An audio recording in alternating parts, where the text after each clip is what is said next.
because again, it's one of these sort of things that, like addiction, it takes up everything. It becomes like the root core of who you are as a person.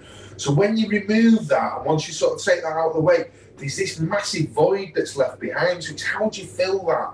You know, and you've got to fill that, because if you don't, if you just end up sat on your ass watching Jeremy Kyle all day, then eventually you're going to end up drinking and using again.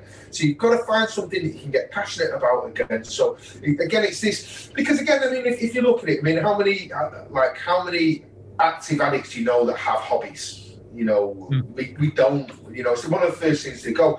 But hobbies are, for me in particular, are like really sort of crucial to people's recovery, because the things that we do by choice, the things that we do just for sheer enjoyment, either because they give us just a sense of pleasure or a sense of mastery, more importantly.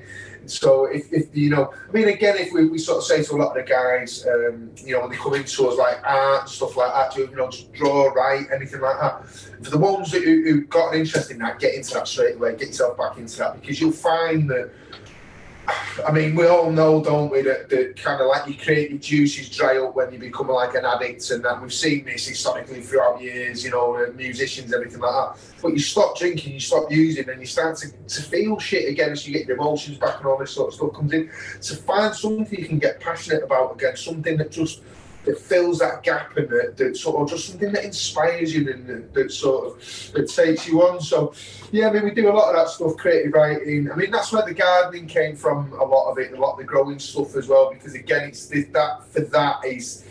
that concept about being out in nature, and about there's a whole sort of analogy that runs alongside, you know, about growing something, about nurture, and about how if you foster it with the right conditions and this, that, and the other. Do you know what I mean? So again, we'll just try and keep it as broad and as varied as possible.